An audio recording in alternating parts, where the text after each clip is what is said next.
Hello guys, mao ni akong panihapon, paniudto. Okay. So, mao siya akong paniudto. Rice.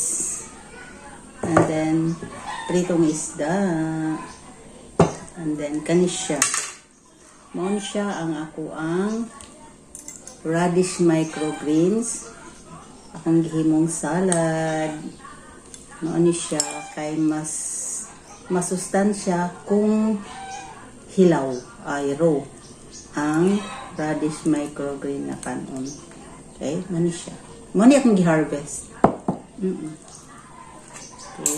So, ingon ani ka lami ang radish microgreens nga himuong salad.